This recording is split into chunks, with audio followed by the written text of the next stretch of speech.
It was supposed to be a simple routine exam. A few stitches in the wound and nothing more, but what he did surprised me. My name is Mason Reed. I'm 39 years old, and I've been a Marine for just over 20 years. I'm the kind of man who has learned to endure pain without complaining, silence without discomfort, and distance as a form of protection. I'm easygoing, straightforward, single, and until today, I've never needed anyone but myself. I've been through war zones, rescue operations, and missions that almost no one knows existed. I came back with a few scars, some physical, and others we don't even like to name. Nothing that would stop me from doing what I do best. Following orders, keeping the line, moving forward. That morning, the cut on my arm was just another detail. A slip during intense training, nothing that justified sitting there in that cold infirmary, waiting for treatment. But then he walked in. Dr. Eric Callahan. Navy doctor, 42 years old, recently transferred to the base on a temporary assignment. Married, father of 2. The kind of man who seems to carry the world on his shoulders, but never deviates from protocol. Cold, direct, professional, too much so. Or at least that's what everyone said. But that day, during that consultation, I saw something different in his eyes. And what happened in there between the scalpel, the silence, and the bated breath had nothing to do with medicine. The door closed behind him with a sharp click. Without taking his eyes off the clipboard, he spoke in that firm voice. "Reed, right? Cut on the arm, self-harm, correct?"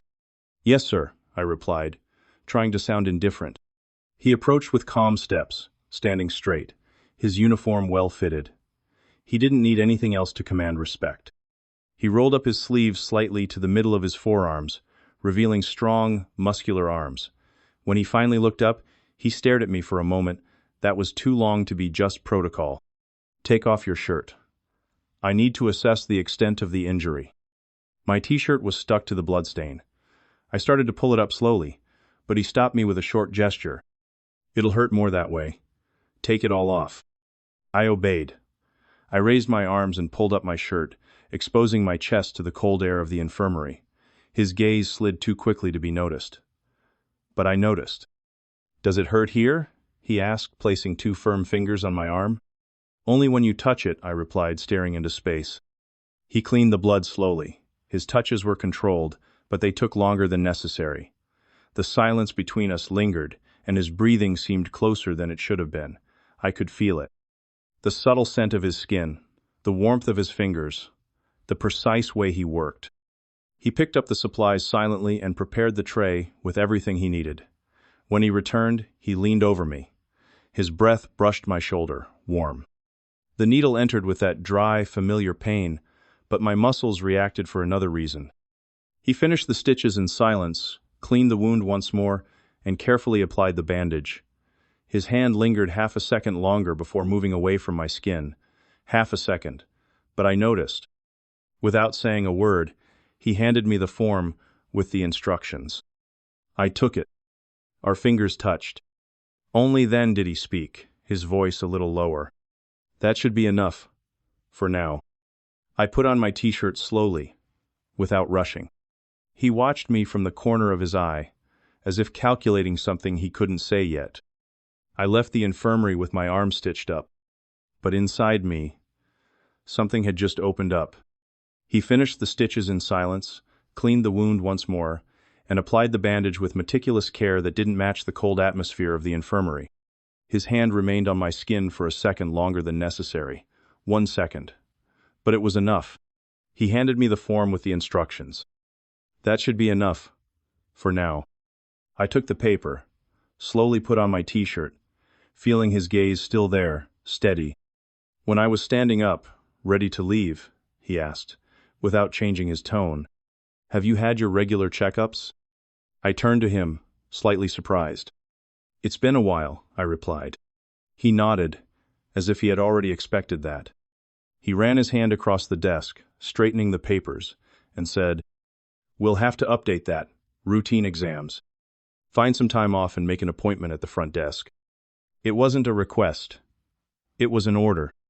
But the way he said it, the way he avoided looking me in the eye, it left me wondering if maybe it wasn't just about routine. I left the infirmary with my arm stitched up. But what kept running through my head was the way he said, "For now." 2 days later, with a day off, I stopped by the infirmary reception, as he had instructed. The receptionist glanced at me quickly, confirmed my name, and said, "Room 2. The doctor is already there." I walked to the end of the hallway, went in, and closed the door.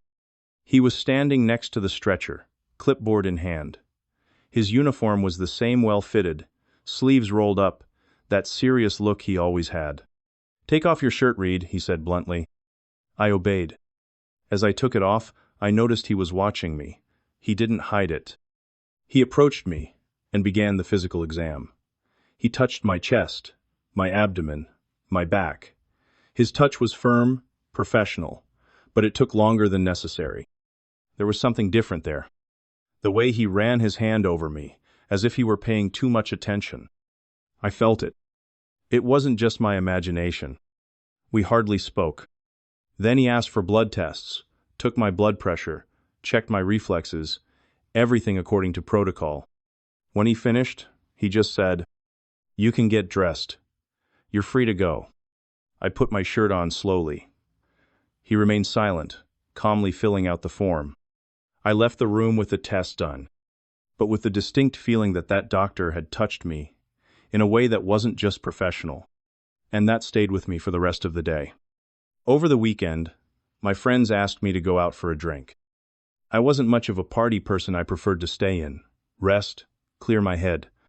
But, I don't know, maybe I just wanted to forget that weird feeling I had after the exam. I ended up accepting. We arrived at a simple bar near the base. Background music, laughter, the smell of beer and fried food. Everyone started drinking, talking, laughing. I was even loosening up. A bottle here, another there, and the tension of the last few days seemed to be fading away. Until he showed up. Dr. Callahan.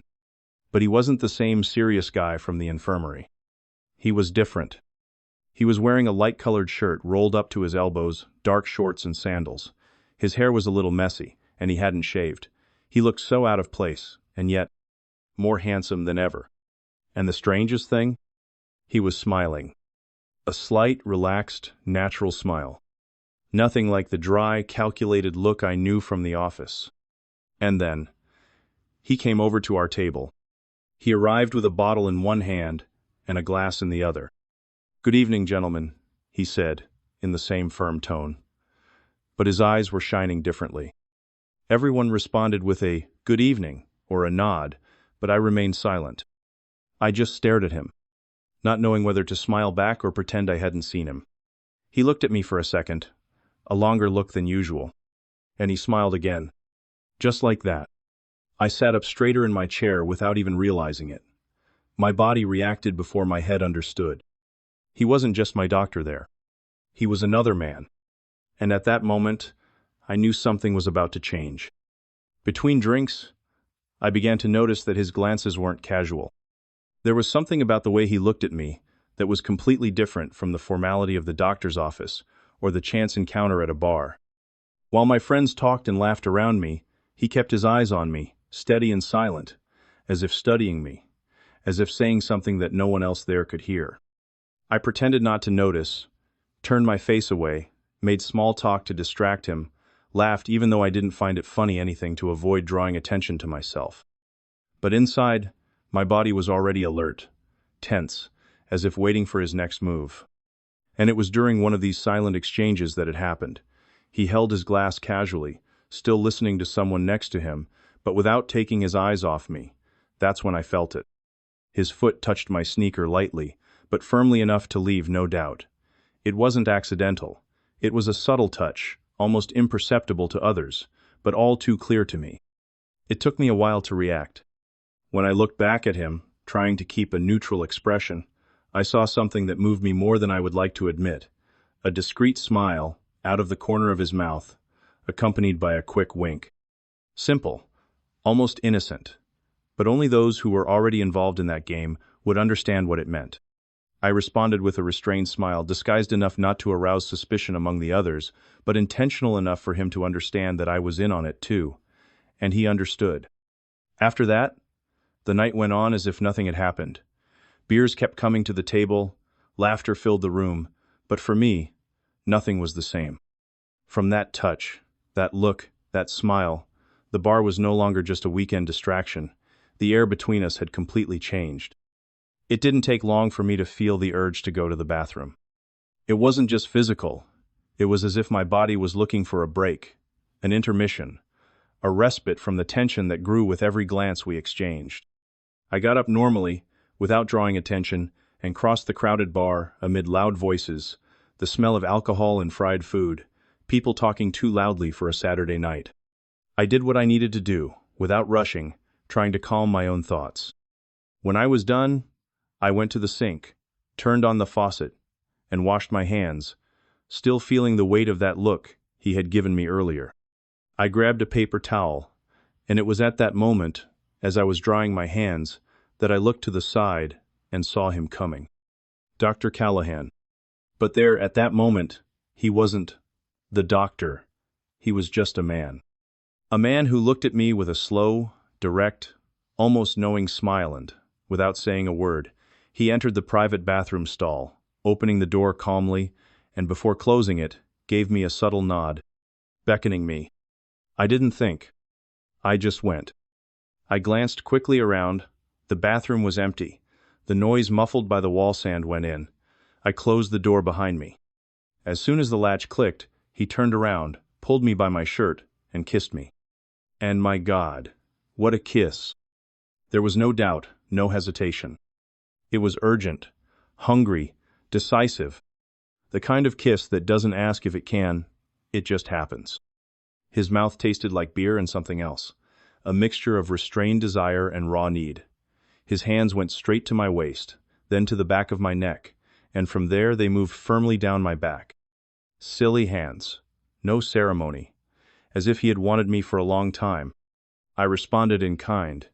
My hand squeezed his shoulders, my body pressed against his, the tight space of the stall forcing us even closer together. He pressed me against the wall, as if he needed to feel my entire body, as if he were making up for all the glances and silences that had accumulated up to that point. His breathing was already rapid, and so was mine. The bathroom could have been full outside, but in there were only the two of us.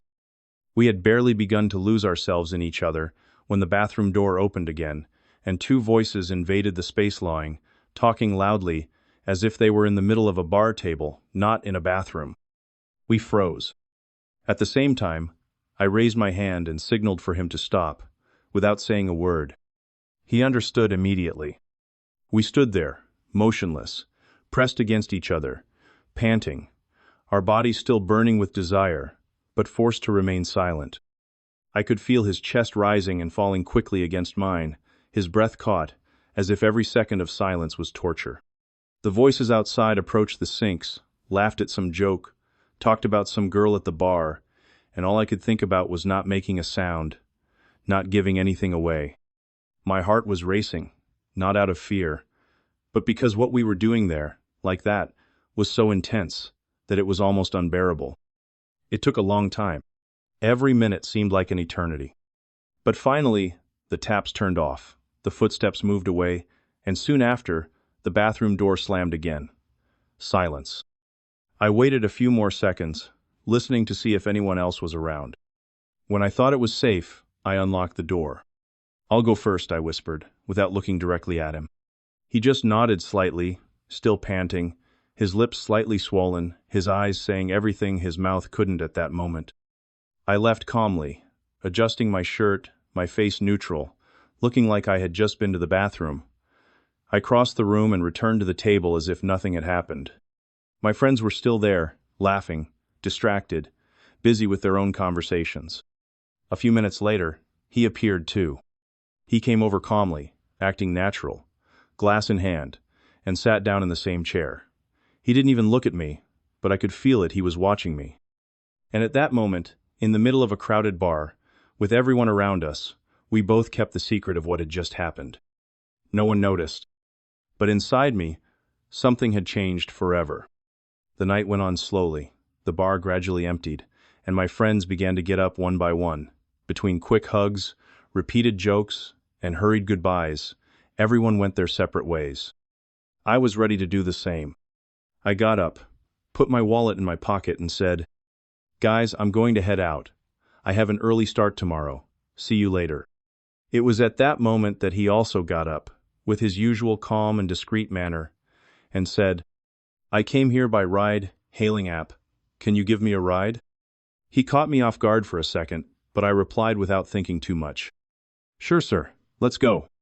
We paid the bill, left the bar, and walked to the parking lot. The night was cool, with that light breeze that hits your face and gives you a strange feeling of freedom. I got in the car, he got in on the other side, and soon we were on the road. At first the conversation was light. Natural, we talked about the bar, the people, the weather, nonsense. But in the middle of a pause, with the road empty ahead and the soft light from the dashboard illuminating his face, he blurted out, "So, shall we finish what we started in the bathroom?" I turned my face toward him, trying to suppress the smile that appeared at the corner of my mouth. "Where are we going?" I asked, already knowing the answer. He looked ahead, calm, and replied, "There's a discreet hotel nearby. Shall we go?" I nodded with a simple and direct, "Okay." No more questions. The mood inside the car changed. The silence was no longer uncomfortable. It was charged with expectation. The drive to the hotel was quick, but it felt like time had stopped. As soon as we parked, we didn't wait long. We went in, checked in quickly, and when the door closed behind us, there was no hesitation.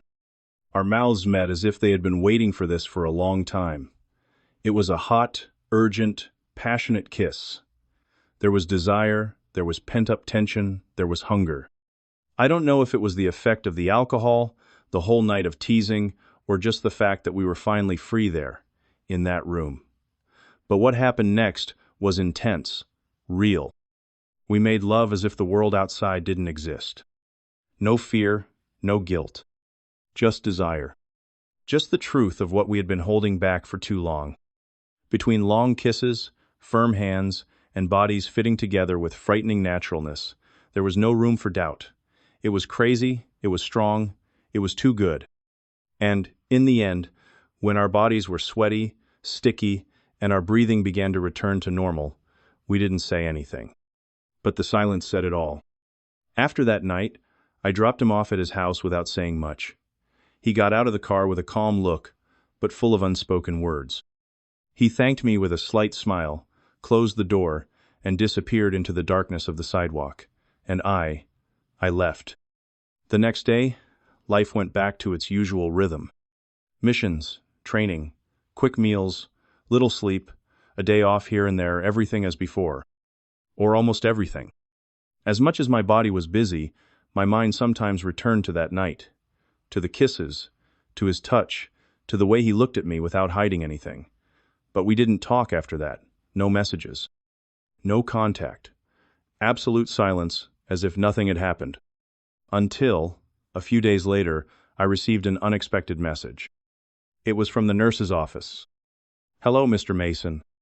Dr. Eric asked me to let you know that he will be able to see you tomorrow after hours. Can you confirm if you can come at that time?" I stared at my phone screen for a few seconds. My first reaction was to frown. But I didn't make an appointment. And yet, something inside me lit up. A strange kind of curiosity, or maybe something more. Without thinking too much, I typed, "Sure, I can make it." I sent it. I stared at the screen, as if it would give me another answer. But nothing came. Just that meaningful silence, the same as before. And I already knew. This wasn't just an appointment. The next day, I got ready more carefully than usual. I chose a clean shirt, calmly fixed my hair, and without thinking twice, put on my best cologne, the one that almost no one noticed right away, but that left a trail. I left on time and went straight to the infirmary, as agreed. When I arrived, the receptionist greeted me with a slight smile and said, "Good afternoon, Mr. Mason. The doctor will see you now." I nodded and sat down right there. The place was quiet, the low sound of a clock on the wall filling the time. It wasn't long before he appeared. Dr. Eric Callahan. His uniform was impeccable, But he had that different look in his eyes, the same look he had when he pulled me by the waist in that hotel room. "Shall we go, Mr. Mason?" he said, serious, but with a hidden smile playing on his lips. "Sure, let's go, doctor," I replied, getting up. Before we could leave the reception area, his secretary called out, "Doctor, will you need me for anything else today?" He looked at her with his usual calm and replied, No, you can go. I'll close up." She picked up her things, said goodnight, and left. As soon as the front door closed, he discreetly turned the key, locking everything. Then he turned slowly, with a different smile, full of mischief and intent. "Come with me," he said, beckoning me with a nod. I followed him silently, feeling the tension grow with each step. We entered his office. As soon as he closed the door, he leaned his back against it, crossed his arms, and looked at me as if he already knew what was going to happen. "So, did you like the surprise?" I smiled, trying to hide how much it was already affecting me. "I liked it a lot, but how did you know I would accept?" He took 2 steps toward me, his eyes fixed on mine. "I didn't know. I just decided to take a chance." And without waiting for an answer, he kissed me. A firm, deep kiss, full of urgency and restrained desire. And it was as good as the first time.